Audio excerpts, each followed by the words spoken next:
तो हेलो दोस्तों, स्वागत है आज की शानदार सी क्लास में। और आज की क्लास में हम लोग हिंदी को डिस्कस करने वाले हैं और इसमें हम लोग वर्णमाला सीखेंगे। तो इससे पहले एक क्लास हो चुकी है जिसमें हम लोग बेसिक चीज़ें स्वर व्यंजन और वर्णों के बारे में हम डिस्कस किए थे। और बहुत दिनों के बाद आज सेकेंड क्लास हो रही है।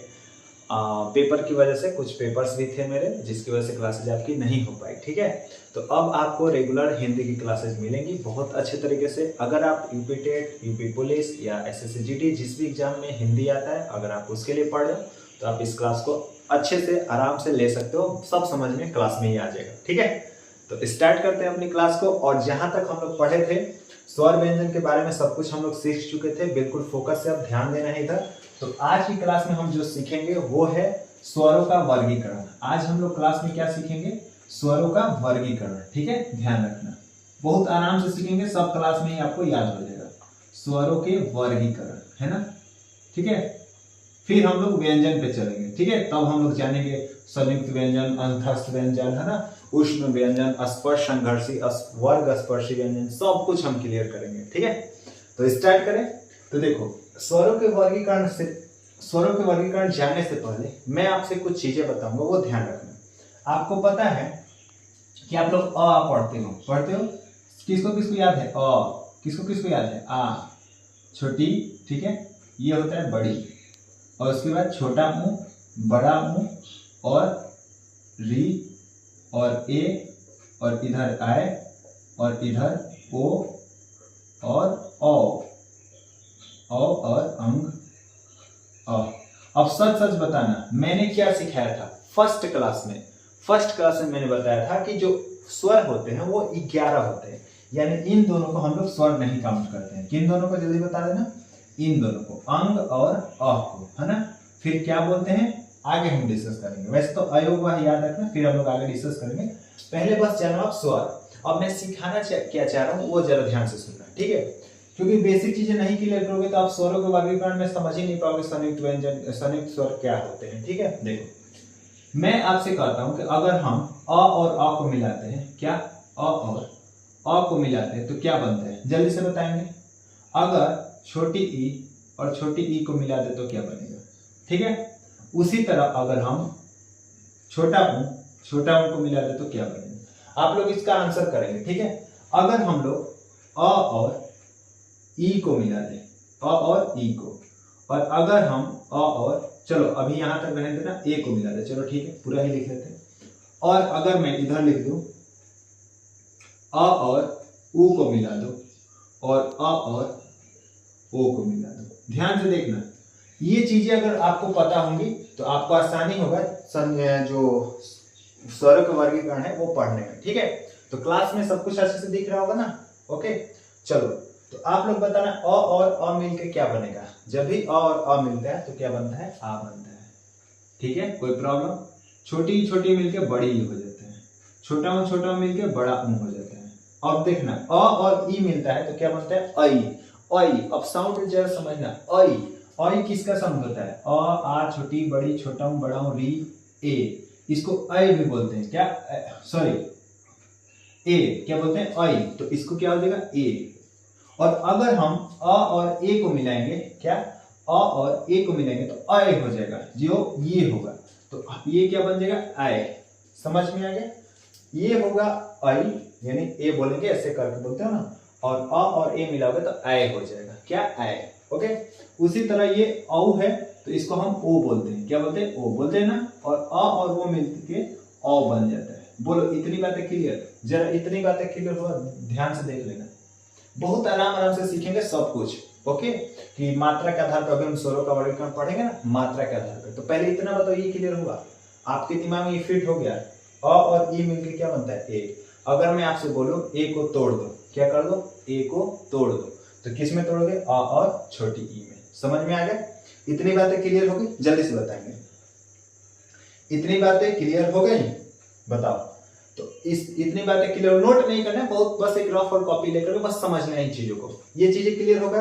अब देखो, अब हम लोग पहला जो टाइप पढ़ेंगे स्वरों के वर्गीकरण में, जो पहला पॉइंट पढ़ेंगे वो मात्रा के आधार पर। किसमें बांटेंगे हम लोग? मात्रा के आधार पर। ठीक है, देखो, पहला है, ध्यान रखेंगे, पहला है मात्रा के आधार पर। किसके आधार पर? मात्रा के आधार पर। मात्रा के आधार पर। आप लोग भी पढ़े हो पहले? नहीं पढ़े हो?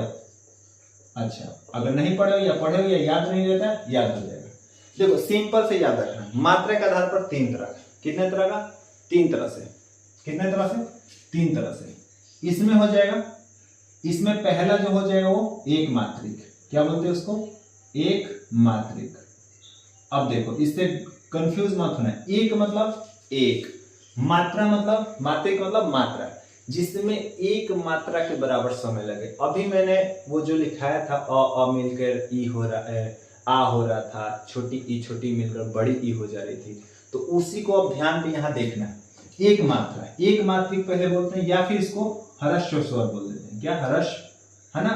क्या बोलते हैं? ह्रस्व स्वर, एक मात्रिक स्वर या ह्रस्व स्वर। ठीक है, तो पहले हम लोग ये जानेंगे। ठीक, दूसरे नंबर पे हम लोग डिस्कस करेंगे द्विमात्रिक, साथ ही में। ठीक है, द्विमात्रिक, जिसको, अब द्वि का मतलब क्या होता है? दो होता है। अब मात्रा का मतलब, मात्रिक का मतलब मात्रा, जिसमें 2 मात्रा के बराबर समय लगे। ठीक है, इसको हम बोलते हैं दीर्घ। अब देखना, जैसे मैंने दीर्घ स्वर लिखा, आपको क्लियर हो जाएगा।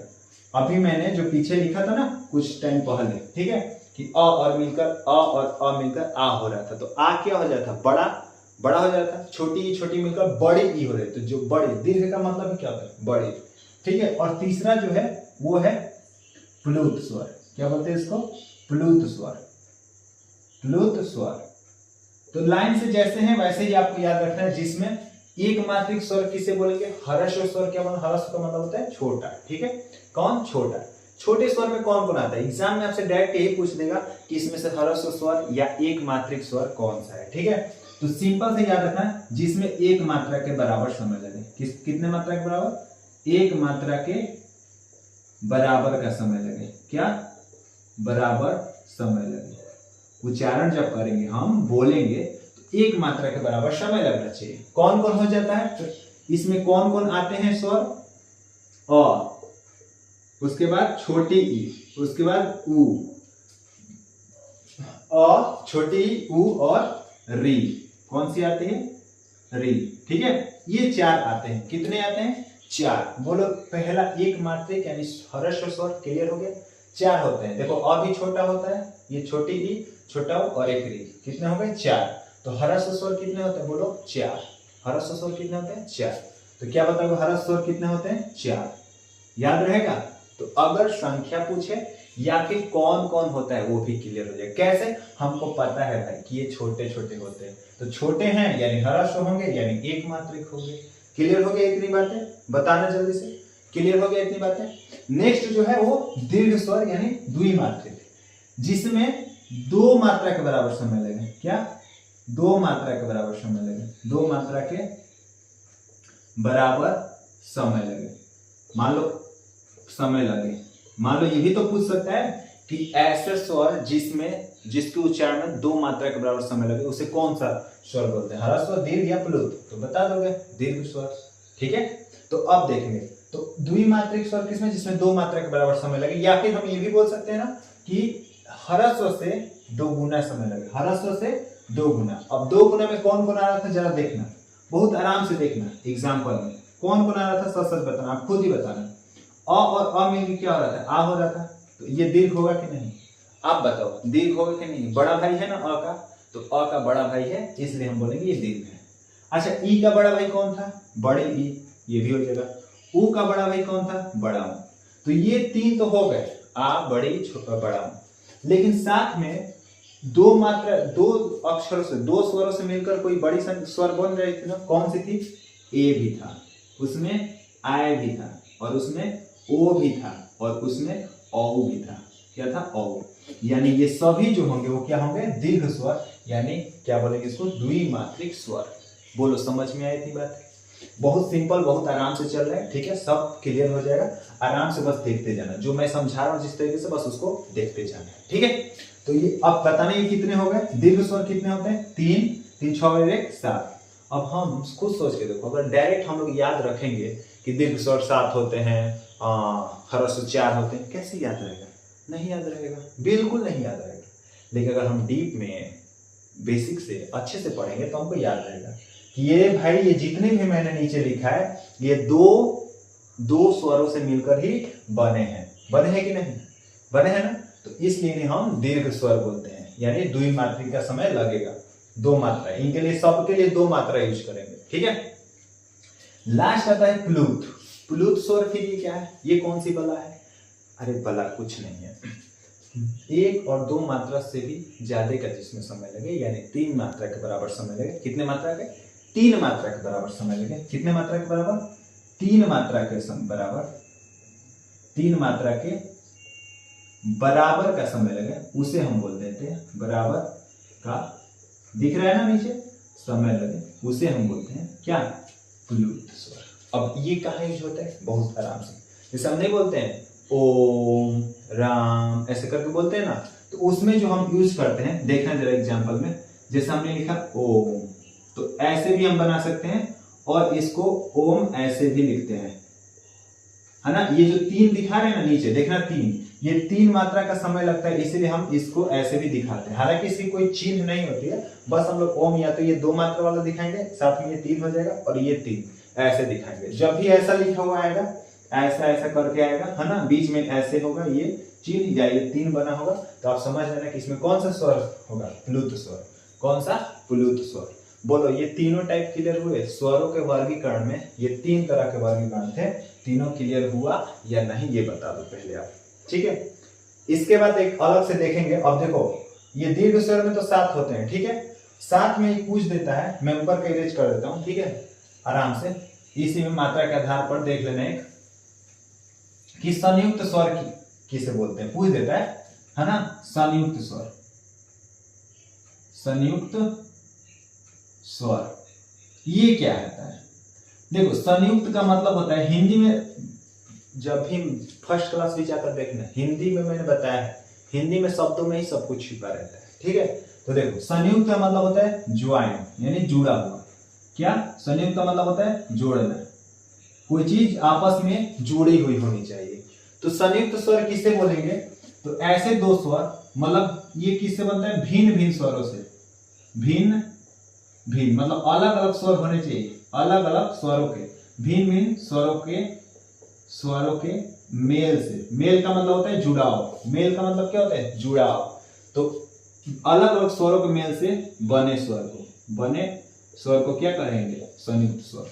क्या कहेंगे? संयुक्त स्वर। पीडीएफ मिल जाएगा, आप बस समझो यहाँ, ठीक है। क्या बोलते हैं? जैसे एग्जाम्पल में देखेंगे। अब बताना इसमें से कौन से ऐसे स्वर थे, देखना दीर्घ स्वर में, जो भिन्न भिन्न मतलब अलग अलग स्वर से बने हुए थे। देखो, ये जो आ था वो अ और अ से मिला हुआ था, तो ये नहीं होगा। बड़ी ई जो थी वो छोटी ई से मिला था, ये भी नहीं होगा। बड़ा ऊ, छोटा ऊ और छोटा ऊ के मेल से बना था, ये भी नहीं होगा। लेकिन जो ए था ना, देखना जरा, ए था जो, ये किससे मिला था? अ प्लस ई से बना था, यानी ये भी अलग स्वर है, ये भी अलग स्वर, तो भिन्न भिन्न हो गए ना, अलग अलग स्वरों के मेल से ए बना, यानी ए कौन सा स्वर होगा? संयुक्त स्वर भी बोलेंगे। ए को कौन सा स्वर बोलेंगे? संयुक्त स्वर भी बोलेंगे, ठीक है। उसी तरह आय था, आय कैसे मिला था भाई? अ था और प्लस ए था, कभी कभी इसके तोड़ने को भी बोल देता है इस हिस्से में, है ना। तो आय भी क्या हो जाएगा? संयुक्त स्वर। उसके बाद ओ था, ओ किससे मिला था? ओ किससे बना था, जल्दी बता दोगे? अ और उ से। उसी तरह से औ किससे बना था? तो अ और ओ से। बोलो, क्लियर हो गया? अब ये जो तोड़ तोड़ के मैंने लिखा है, ये आपके दिमाग में फिक्स होना चाहिए। तो जितने भी टाइप्स मैंने बताया वो सब आपको समझ लो कि उंगलियों पर याद है। अब एक बार यहाँ पे रिवीजन कर लेते हैं। देखो, संयुक्त स्वर क्लियर हो गया ना। संयुक्त स्वर में कौन बनाएंगे? अब एक बार डायरेक्ट लिख दो, ए आएगा, आई आएगा, ओ आएगा और औ आएगा। अब बताओ, डायरेक्ट अगर ये रटते ना तो प्रॉब्लम होती, बार बार भूलते, क्योंकि एक ही चीज कई जगहों पे आता है ना। संयुक्त अभिव्यंजन में पढ़ोगे तो अलग अलग चीजें आएंगी, ठीक है। तो अगर बेसिक से कंसेप्ट को समझते हुए चलोगे तो सब याद रहेगा, कंफ्यूजन नहीं होगी याद करने में, ठीक है। अब मान लो मैं आपसे पूछूंगा दीर्घ स्वर किसे बोलते हैं, आप बहुत सिंपल से बता दोगे कि कोई भी दो स्वर के मेल से जो बनता है वही बड़ा हो जाता है बड़ा। तो वो दीर्घ स्वर हो जाएगा। कौन कौन आएगा? स्वर तो पता ही है 11 होते हैं, 11 में से ही कोई होगा। तो जाहिर सी बात है भाई, आ हो जाएगा, बड़े ई हो जाएगा, बड़ा ऊ हो जाएगा, और ए हो जाएगा ऐ ओ औ। 7 गो हो गए। अब इसमें से संयुक्त पूछेंगे तो संयुक्त आपको पता है, संयुक्त में भी जोड़ ही हो रहा है, लेकिन अलग अलग स्वर होने चाहिए। क्या? अलग अलग स्वर। मेन पॉइंट आपको क्या ध्यान रखना है, संयुक्त में अलग अलग स्वरों से होना चाहिए। मेल तो होना चाहिए लेकिन अलग अलग स्वर। दीर्घ में क्या है? दीर्घ में मेल है लेकिन कोई भी स्वर किसी से भी मिला हुआ है, बस बड़ा होना चाहिए। बड़ा है ना, सभी बड़े हैं, सभी बड़े हैं, ठीक है। इसीलिए इसको क्या बोलेंगे हम? दीर्घ स्वर, और इसको संयुक्त स्वर, ठीक है। और प्लुत किसको बोलते हैं? दिख गया ये, राम ओम, ऐसे ओम, है ना। ये 3 बना हुआ है क्योंकि 3 मात्रा के बराबर समय लगा। या फिर हम ये भी बोल सकते हैं कि ह्रस्व से, जो ह्रस्व था, ह्रस्व से 3 गुना समय किसमें लगता है? तो बोलोगे प्लुत स्वर में। किसमें लगता है? प्लुत स्वर में, ठीक है। लिखने के साथ साथ मैं जो बोल रहा हूँ उस पर भी ध्यान देना, कई सारा क्वेश्चन इससे भी बनता है, ठीक है। अलग अलग तरीके से बना के पूछेगा। अगर आपका कंसेप्ट क्लियर है सब मस्त है। बोलो, इतनी बातें क्लियर हो गई? इतनी बातें क्लियर हो गई तो आगे चले, बता दो जल्दी से। आगे बढ़े, दूसरे टाइप पर चले दूसरे टाइप पर। तो अगला जो अब हमारा टॉपिक है वो है, पहले मात्रा के आधार पर तो बांट लिए स्वरों का वर्गीकरण, ठीक है। अब हम चलेंगे जीव, किस पे? अब देखना, ये मस्त याद हो जाएगा। एक मैं चीज सुनाऊं आपको, एक मैं आपको चीज सुनाऊं, ट्रिक बताऊं एक मैं, बोलो जल्दी से। चलो पहले मैं लिख लेता हूं। जीव के आधार पर, किसके आधार पर? दूसरा था, दूसरा है, पहला तो मात्रा के आधार पर था ना, दूसरा है जीव के आधार पर। किसके आधार पर? जीव के आधार पर, यानी जीवा भी बोलते हैं ना। जीव के आधार पर पूछ देगा अग्र स्वर किसे बोलते हैं, भाई भूल जाओगे। अगर मैं अब कहता हूं कि आप इसको नहीं भूलोगे, क्या नहीं भूलोगे? कैसे नहीं भूलोगे? क्या कोई दवा है क्या? ऐसा नहीं, ठीक है, दवा कुछ नहीं, देखो आराम से समझ जाओगे। जीव के आधार का मतलब ये है कि जीव के किस हिस्से से वो स्वर बोला जा रहा है, जीव के किस हिस्से से। जैसे अगर हमारा जीव ऐसे है ना, बना हुआ है मान लो, ठीक है, तो ये हो गया आगे का हिस्सा, ये हो गया पीछे का हिस्सा, इसको हम बोलेंगे पश्च भाग या पीछे का हिस्सा, ठीक है। और ये अग्रभाग है ना, अग्रभाग। और अग्र मतलब आगे, अग्र मतलब क्या होता है? आगे, ठीक है। और ये हो गया मध्य भाग, यानी बीच से। मध्य भाग 3 हिस्सों में बांट देना है, बीच से। अब देखो, स्वर 11 होते हैं पता है, अब बहुत ध्यान से समझना चीजों को। तो अग्रभाग, मध्य भाग, पश्च भाग। पश्च का मतलब पीछे, पीछे, ठीक है, भाग से। तो जीव के आधार पर मतलब क्या है? जीव के किस हिस्से से स्वर को बोला जाए, वही हो जाएगा जीव के आधार पर वर्गीकरण। समझ में आ गया? तो इसमें पहला जो होगा वो होगा अग्र स्वर, इसमें जो पहला होगा वो होगा अग्र स्वर। क्या होगा जल्दी से बता दो? अग्र स्वर। अग्र का मतलब क्या होगा मैं बता दिया ऊपर, देखो अग्र का मतलब आगे, यानी जीव के आगे के हिस्से से कौन से स्वर बोले जाते हैं वो हो जाएंगे अग्र स्वर। क्या? अग्र स्वर, है ना, यानी जीव के अगले हिस्से से, जीव के अगले भाग से बोले जाने वाले स्वर। पूरा लिखना जरूरी नहीं, लेकिन चलो ठीक है, बोले जाने वाले स्वर, ठीक है। हालांकि पीडीएफ मिल जाएगा आपको। जीव के अगले, अब बताओ, याद कर लें इसको। अगर मैं आपसे लिख दूं अग्र स्वर में कौन कौन होते हैं? ई होता है, बड़ी ई होता है, और ई और ई और ए होता है, और आई होता है। अब बता, आप याद कैसे रखोगे इसको? अब आप याद कैसे रखोगे? देखो, बहुत एक आराम से पोयम लिखना, अभी नहीं है ना, अभी बस पहले मैं लिखने दो इसको, है ना। एक ई होगा, बड़ी ई होगा, ए होगा, ऐ होगा, ये अग्र स्वर होते हैं। तो अग्र स्वर पूछेगा अग्र स्वर में कौन कौन आते हैं, तो ये आते हैं। दूसरे नंबर होता है मध्य स्वर, पहले लिख लेने दो मुझे, मतलब बता लेने दो, फिर मैं आपको एक चीज बताऊंगा, हालांकि समझ लीजिए। देखो, मध्य स्वर किसे बोलेंगे? सिंपल है, जीव के बीच वाले हिस्से से, जीव के मध्य भाग से, जीव के मध्य भाग से। अगर मध्य भाग से बोला जाएगा तो मध्य स्वर हो जाएगा। इसमें कौन आता है? इसमें आता है अ, केवल अ आता है। तीसरे नंबर पर होता है पश्च स्वर, पश्च स्वर। अब पश्च स्वर क्या होता है? तो ये जीभ के पिछले हिस्से से। अरे सो तो नहीं रहे हो ना, सोना मत सोना मत, जीभ के अभी मजा आएगा, पिछले हिस्से से, पिछले भाग से, भाग से, भाग से मतलब क्या, बोले जाने वाला। जीभ के पिछले हिस्से से बोलेंगे तो प से स्वर कहेगा। इसमें कौन कौन आते हैं,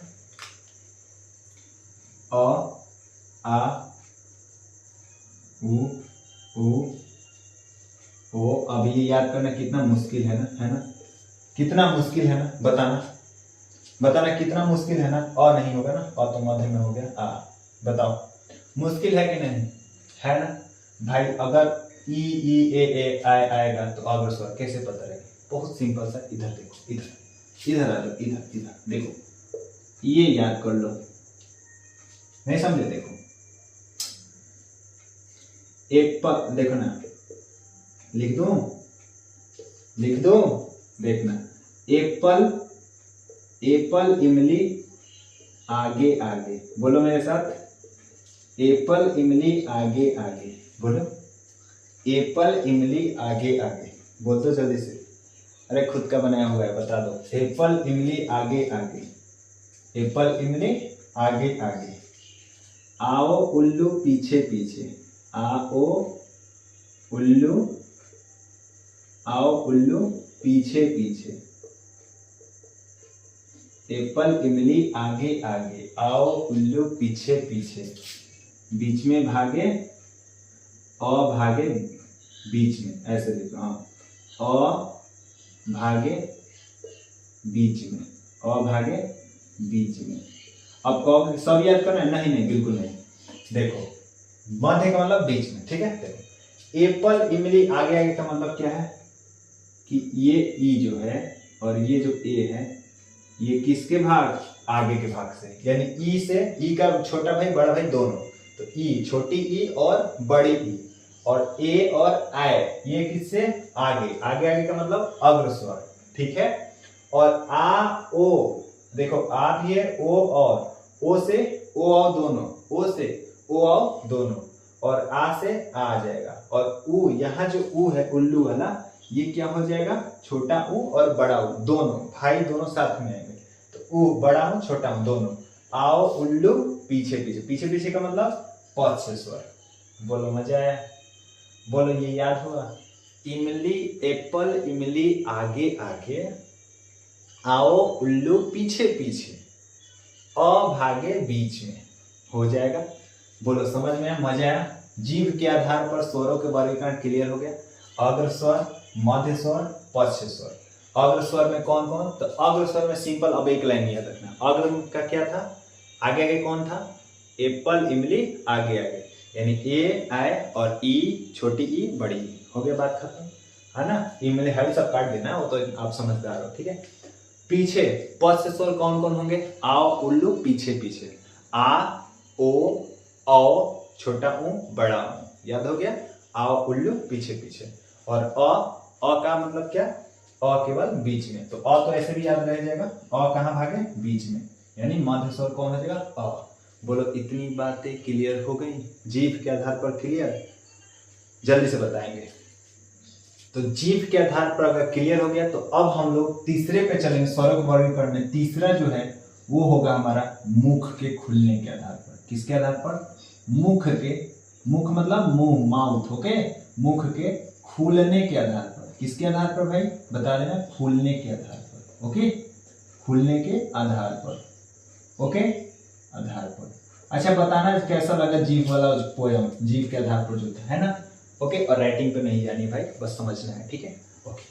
मुख के खुलने के आधार पर स्वरों को कैसे बांटेंगे भाई, मुंह कभी ज्यादा खुलेगा, कभी कम खुलेगा, कभी बिल्कुल ना खुलेगा, बहुत कम खुलेगा, बस यही है मुंह के खुलने का आधार पर।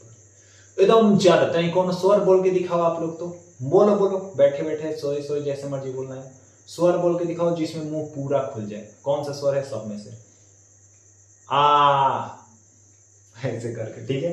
तो कौन सा, मुख के खुलने के आधार पर पहला है, पहला जो होगा वो होगा विवृत। क्या बोलते हैं इसको, विवृत। अब पता है ऐसा नाम देखकर विवृत स्वर, अब ऐसा नाम देख के आप घबरा जाओगे, ये क्या है विवृत स्वर, ये क्या होता है, ये कौन सा बोला है, अरे नहीं घबराना नहीं, विवृत भाई है ना, समझाएगा, सब समझाएगा मस्त से, ओके। विपरीत का मतलब थोड़ा समझना, विपरीत को तोड़ोगे तो वी का मतलब होता है खुला हुआ, पूरा खुला हुआ। क्या? पूरा खुलना। क्या खुलना? पूरा खुलना। यानी ऐसा स्वर, ऐसा मतलब ऐसा स्वर जिसके उच्चारण जब हम करें, जब हम बोले तो हमारा मुंह पूरा खुल जाए, और ये सबको याद हो जाएगा। लेकिन हमेशा याद रखना, पता है क्या भूलोगे इसमें? आ नहीं भूलोगे, इसमें भूलोगे कि विपरीत मतलब क्या होता है। बस दिमाग में रखना है, विपरीत का अर्थ होता है पूरा खुलना। विपरीत का अर्थ क्या होता है? पूरा खुलना। तो सिंपल है, मुख का क्या हो जाना? मुंह का या मुख का पूरा खुलना, पूरा खुलना, इसको क्या बोलते हैं? विपरीत स्वर। तो किस में मुंह पूरा खुल जाता है? आप कहोगे हाँ हाँ हमको पता है, आ बोलो ना, बोल के देखो, एक मक्खी भी चली जाएगी उसमें, है ना। जब आ बोलोगे तो लगेगा उसमें एक एनाकोंडा भी चला जाएगा, है ना। तो आ, क्या? आ, ये क्या हो जाएगा? विपरीत। एक ही होता है, इसके अलावा कोई नहीं होता है। बोलो क्लियर हो गया? विपरीत क्लियर हो गया। और अगर विपरीत क्लियर हो गया, विपरीत का मतलब क्या होता है? पूरा खुलना मुंह का। तो दूसरा है अर्ध विपरीत। अब देखो, अर्ध विपरीत आसानी से समझ जाओगे। अर्ध विपरीत क्या है? अर्ध का मतलब आधा समझ लेना, है ना। अर्ध का मतलब आधा। अर्ध विपरीत किसको कहेंगे? आप कहोगे, अब समझ जाओगे। देखो, विपरीत का मतलब क्या था? खुला होना, मुंह का खुलना। अर्ध का मतलब आधा। ऐसे स्वर जिसमें मुंह आधा खुले, ऐसा स्वर जिसमें मुंह आधा खुले। आधा किस में खुलता है? लिख दो यहाँ, बताओ आधा किस में खुलता है? मुख का आधा खुलना, मुख का आधा खुलना। किस में खुलता है मुख आधा? जल्दी से बताओ। तो आप कहोगे मुख आधा खुलता है। हम कौन कौन से स्वर बोलेंगे? अ बोलेंगे तो आधा खुलेगा। क्या बोलेंगे? अ बोलेंगे तो आधा मुख खुलेगा। आय बोलेंगे तो आधा मुख खुलेगा, और ओ, है ना। अब आप लोग कोई लोग सवाल करोगे, भाई ए ओ भी तो आधा खुलेगा? नहीं नहीं, मैं बताऊंगा अभी लास्ट में, पहले ही बताओ। ये अर्थ विपरीत क्लियर हो गया? नहीं हुआ तो रुक जाओ, थोड़ा थम जाओ। तीसरा पहले देख लो, तीसरा, है ना। तीसरा होता है समवृत्त। तीसरा क्या होता है? समवृत्त। देखो, वृत्त का मतलब खुलना, सम का मतलब सॉरी, ये क्या होता है? समवृत्त का मतलब होता है बंद होना, मुख का पूरा बंद होना। समवृत्त स्वर किसे बोलेंगे? समवृत्त जानते हो कभी कभी क्या होता है? बहुत सिंपल, मैं ऑनेस्टली बता देता हूँ। फ्लो में आदमी पढ़ा रहे हैं और बाहर से कोई कुत्ते ने बोल दिया, भौ भौ कर दिया, और फिर फ्लो टूट जाता है, फिर ध्यान उधर चला जाता है। और अभी जस्ट वही हुआ, तो मैंने बोल दिया कि समवृत्त का मतलब, वृत्त का मतलब पूरा खुल जाना, ऐसे टाइप। समझ में आया? यही होता है, फ्लो टूट जाता है। ओके। और अभी डॉगी ने बोल दिया कि भाई अच्छा नहीं पढ़ा रहे हो, ठीक है, चलो कोई नहीं, देखेंगे। समवृत्त का मतलब मुख का पूरा बंद होना। समवृत्त का मतलब क्या होता है? पूरा बंद हो जाना। क्या हो जाना? तो यहां मैं लिख देता हूं, मुख का पूरा बंद, मुख का पूरा बंद होना। अभी इसका मतलब ये नहीं कि मुख पूरा बंद हो जाएगा, ऐसा नहीं कि मुख पूरा, भाई तो बोलेंगे कैसे? मतलब ऑलमोस्ट बंद हो जाता है ऐसे स्वर जो बोलोगे तो। जैसे देखो, अभी मैं बता रहा हूं, ई बोल के दिखाओ, छोटी ई, बड़ी ई, ऊ और छोटा ऊ बोल के दिखाओ। ई ऊ, देख लो, लग रहा है मुंह पूरा बंद है। ई ऊ, आ विपरीत, अ आए, ओ कौन हो जाएगा? अर्ध विपरीत। ई ऊ कौन हो जाएगा? समवृत्त।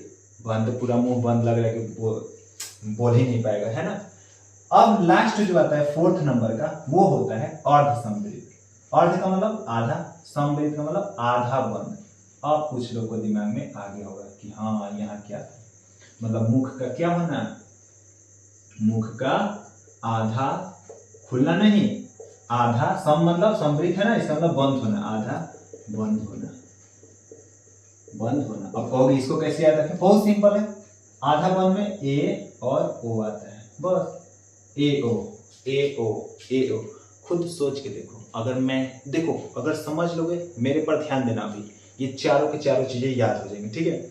मेरे पे समझ लेना, चारों हो गए ना? हाँ चारों हो गए, ठीक है। बस ध्यान से सुनना, सब याद हो जाएगा। विपरीत का मतलब पूरा खुलना। मैं बोल रहा हूं आ, मुंह पूरा खुल जा रहा है, कोई प्रॉब्लम नहीं, विपरीत याद हो गया।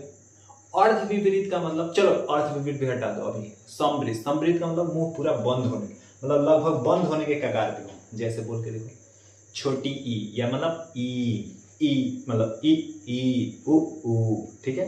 तो क्या हो जाएगा, इसमें देख रहे होगे मेरा मुंह कि पूरा लग रहा है बंद हो गया है, ठीक है। तो ये हो गया समवृत्त। अब बचता है अर्धविपरीत और अर्ध समवृत्त। तो सबसे पहले अर्धविपरीत जानो। अर्धविपरीत का मतलब, विपरीत का मतलब खुलना, अर्ध का मतलब आधा। किसमें आधा खुलेगा मुंह, जैसे एक तो अ बोल रहे हैं तो आधा खुल रहा है, आए इसमें भी खुल रहा है आधा, ओ तो इसमें भी पूरा खुल रहा है, मतलब आधा खुल रहा है। तो क्या हो जाएगा, अ आए ओ सॉरी, यहाँ अ होगा, यहाँ क्या होगा, अ होगा। यहाँ क्या होना चाहिए, अ आए अ। देखो मैं बोला ना ऐसे, इसीलिए अगर इस तरीके से पढ़ोगे तो गलती भी नहीं होगा। देखो यहाँ गलती हुआ था, अ होगा, मैंने बोल दिया ना अ, तो अ आए अ, इसमें क्या होगा, अर्ध विपरीत। समझ में आएगा। और अर्ध समवृत्त क्या हो जाएगा, ए और ओ। सिंपल है, देखो ए ओ बोल के देखो, आधा बंद है मुंह, मतलब आधा बंद है, तो ए और ओ। क्लियर हो गया। मुख के खुलने के आधार पर ये पूरा खत्म हो गया। नेक्स्ट एक और है, और वो मैं बताऊंगा, वो कौन सा है, 1 मिनट जरा देंगे, पहले इसको देख लेना, है ना। ओष्ठ के आधार पर, बस यही लास्ट है, इस क्लास में यही हम लोग पढ़ेंगे, ठीक है। ओष्ठ के आधार पर एक देख लो आप लोग, ठीक है। किसके आधार पर, ओष्ठ के आधार पर, ओके। बता दो, मुख के आधार पर सब क्लियर हो गया, कोई प्रॉब्लम नहीं होगी। अब कोई प्रॉब्लम नहीं होगी, इसमें याद हो गया। क्लास में याद हो रहा है कि नहीं, बस इतना बता देना, मजा आ रहा है कि नहीं, सच बताना आप लोग, ठीक है। चलो ओष्ठ के आधार पर देखते हैं, किसके आधार पर, ओष्ठ के आधार पर, है ना। जो लीप है ना, लीप वो बनता है, कोई स्वर हम बोलते हैं तो, और इसके आधार पर तो बहुत आसान है, ये आराम से याद हो जाएगा। अभी मैं बोल के बता दूंगा, ठीक है। तो देखो चौथा है जो, वो कौन सा है, ओष्ठ के आधार पर, ओष्ठ के आधार पर, है ना, लीप आधार पर। स्वरों के वर्गीकरण ही अभी हम पढ़ रहे हैं, ठीक है। ओष्ठ के आधार पर, किसके आधार पर, ओष्ठ के आधार पर, ठीक है। देखना, पहला है वृत्ताकार। ओष्ठ का क्या होना, ओष्ठ का क्या होना, लीप का क्या बनना, वृत्ताकार बनना। वृत्ताकार जिसमें लीप वृत्ताकार बने। और दूसरा है अवृत्ताकार, दूसरा क्या हो जाए, अवृत्ताकार। बस यही दो हैं, अवृत्ताकार, ठीक है। इसके बाद क्लास एंड हो जाएगा, ओके, घबराना मत, ठीक है। अरे मजा तो आ रहा होगा, जब समझ में कोई चीज आ रहा है तो मजा आता है, ठीक है। ओके, कमेंट करके जरूर बताना, ओके, कैसा लग रहा है। देखो वृत्ताकार का मतलब है, अब मैं आपसे बोलूंगा वृत्ताकार का मतलब, देखना मेरा ओठ जो है ना, वो वृत्त के आकार का बन जाएगा। जैसे मैं बोलता हूँ उ ओ औ, इसमें क्या बना है, वृत्त के आकार का बना है। तो जो वृत्ताकार होता है, मतलब इसमें ओष्ठ का क्या होना, जब हम स्वरों का उच्चारण करते हैं इसमें, तो ओष्ठ क्या होता है, ओष्ठ का वृत्तानुमा बनना, ओष्ठ का वृत्तानुमा यानी वृत्ताकार बनना, वृत्तानुमा बनना, ठीक है। वृत्त के जैसा बन जाएगा, उ ओ औ, ठीक है। तो इसमें वृत्ताकार में कौन आ जाता है, उ, बड़ा उ भी आएगा, और ओ भी आएगा, और औ भी आएगा, है ना। अरे देखो ना, ओ ऐसे लिखते हो ना, तो ऐसे भी याद रख सकते हो, ओ वृत्ताकार है ना, तो ओ के साथ वाला अ आएगा ही, और उ भी आ जाएगा, ठीक है, उ के साथ वाला भी आ जाएगा, ठीक है। एक बात बस ऐसे याद रखना, ओके। चलो, तो वृत्ताकार क्लियर हो गया। और वृत्ताकार किसको बोलेंगे, मतलब होता है नहीं, मतलब क्या होता है, नहीं, जिसमें वृत्ताकार ना बने। अरे भाई जब ये 4 हो गए तो बचे हुए बाकी क्या हो जाएगा, अवृत्ताकार। कौन कौन हो जाएंगे, यानी ओष्ठ का क्या बनना, ओष्ठ का वृत्तानुमा ना बनना, वृत्तानुमा ना बनना। अच्छा, कब ना बनना, मैं तो ऐसे लिख रहा हूं, मुख का खुलने, जब हम उच्चारण करें, स्वरों को पढ़ें, स्वरों को हम जब बोलते हैं, तो जिसमें ओष्ठ क्या है, वृत्ताकार बनेगा, वो वृत्ताकार हो जाएंगे, और जो वृत्ताकार नहीं बनेगा वो अवृत्ताकार में स्वर आ जाएंगे, ठीक है। इसमें कौन कौन आ जाता है, पूरा जो बचा हुआ होगा और वही आएगा।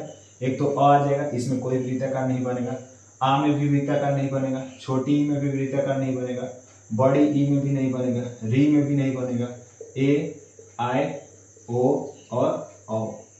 अब इनकी संख्या पूछेगा, आप बता दो कि नहीं, सच बताना। अरे सॉरी, मैंने ये क्यों लिख दिया, ओ ए आई, इनकी संख्या अगर पूछेगा तो आप बता दो कि नहीं, आराम से बता दोगे। ओष्ठ का वृत्तानुमा न बनना, अ आ छोटी बड़ी री ए आई, और किसमें बनता है वृत्तानुमा, उ और ओ और औ। अब देखो, उ बोल रहे हो तो आपको पता है वृत्तानुमा बन रहा है, तो बताना जरा, ये जो हम औ ओ बनाए थे, क्या ये इससे और इससे बनाए थे कि नहीं, यस और नो, बोलना। तो अगर इससे इससे बनाए थे तो ये वो अगर वृत्ताकार बन रहा है तो ये भी क्या होगा, वृत्ताकार होगा। ठीक है, ऐसे भी दिमाग लगा सकते हो। इसलिए क्लास स्टार्ट करने से पहले, है ना, मैंने शुरू में ही मतलब कंसेप्ट स्टार्ट करने से पहले शुरू में ही वो जो आ कैसे बनेगा, बड़ी ई कैसे बनती है, उनको मैंने सिखा दिया था, कौन कौन स्वरों से मिलकर क्या क्या बनेगा। इसीलिए, क्योंकि हर जगह आप लिंक करके याद कर सकते हो। अ जो है, अगर ओ वृत्ताकार हो गया तो अ और ओ से भी बनता है औ। तो अगर ये वृत्ताकार है तो ये भी वृत्ताकार। समझे कि नहीं? तो आज की क्लास को यहीं पे एंड करते हैं। होप सो सब कुछ समझ में आपको आया होगा। अगर कोई डाउट रहेगा तो कमेंट में जरूर बताना, ठीक है। और अब आपको क्लासेस रेगुलर मिलेंगी, है ना। अब कोई गलती अगर क्लास में हो गई होगी तो बता देना, ठीक है, मैं उसको सही कर दूँगा, बट हुआ नहीं होगा, ठीक है। और मस्त तरीके से समझो तो कमेंट में जरूर बताना। चैनल पर नए हो गए तो सब्सक्राइब कर लेना, लाइक शेयर जरूर करना। मिलते हैं नेक्स्ट वीडियो में, रेगुलर क्लासेस मिलेंगी अब, ठीक है, तो उसकी चिंता नहीं करनी है। ओके, तो आज की क्लास को यहीं पे एंड करते हैं। हंसते रहो, मुस्कुराते रहो, पढ़ाई जम करके करते रहो। और तो wish you all the best. जय हिंद।